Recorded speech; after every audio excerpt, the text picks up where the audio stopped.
Para determinar o ângulo entre um plano vertical e um plano topo, teremos de recorrer ao método geral.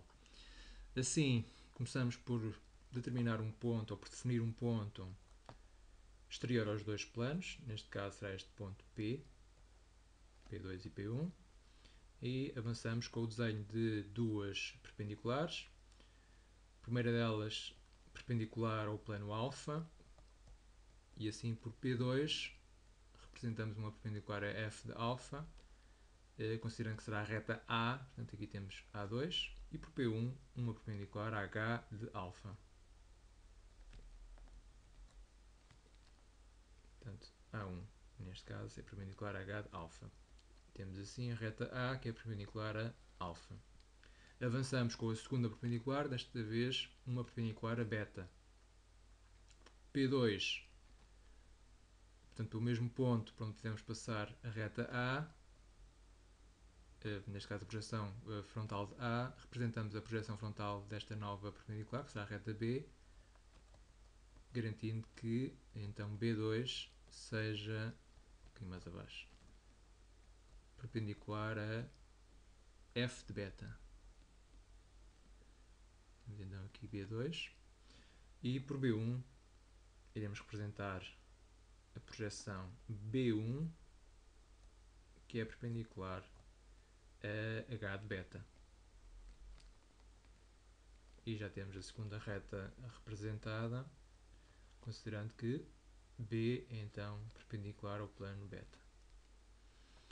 O ângulo que procuramos, que é o ângulo que o plano alfa faz com o plano beta, de certo modo já está determinado, apenas não se encontra em verdadeira grandeza. Esse ângulo é o ângulo que as duas retas perpendiculares definem entre si, portanto é o ângulo que tem como vértice o ponto P. Para conhecer em verdadeira grandeza este ângulo, vou proceder a um rebatimento, neste caso vou rebater a reta A para um plano horizontal que inclua a reta B. Esse plano vou aqui já identificar, será o plano delta. Correto? A reta B será o eixo de rebatimento. E para rebater a reta A, vou considerar um ponto dessa reta, eu já conheço o seu ponto P, vou considerar então um ponto da reta, e o qual irei rebater então para delta. Esse ponto será aqui o ponto de interseção da reta A com f de alfa. Correto? Este ponto vou chamar como ponto, vou designar como sendo o ponto I. E vou então avançar para o rebatimento do ponto I para o plano delta. O eixo é então a reta B, e então I será rebatido para uma perpendicular a B1, que passa por I1.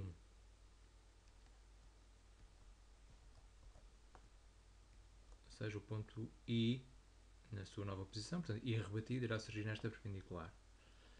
Para proceder ao rebatimento deste ponto, vou em concreto utilizar o método do triângulo de rebatimento. Vou só agora conhecer aqui a distância ou a diferença de cotas entre o ponto I e o plano delta, que é esta medida. Então aqui numa paralela ao eixo, vou indicar aquela medida. Portanto, esta medida será representada aqui, e mais ou menos ali, dando origem então aí, linha rebatida. Correto? Portanto, esta medida foi transposta para aqui, e considerando este ponto como ponto O, a distância de O a I, linha rebatido, corresponde ao raio do arco de rebatimento do ponto I, e então faço centro em O e rodo só esta medida para a perpendicular. Por exemplo, assim. E ali tenho então o ponto I rebatido. O ponto P pertence a este rebatimento, portanto não viu a sua posição alterada durante o rebatimento. Os pontos P e I pertencem à reta A, portanto se unir estes dois pontos, terei a minha reta A rebatida. Assim. Aqui tenho então A rebatida. Reta B para o eixo e então tenho aqui o meu ângulo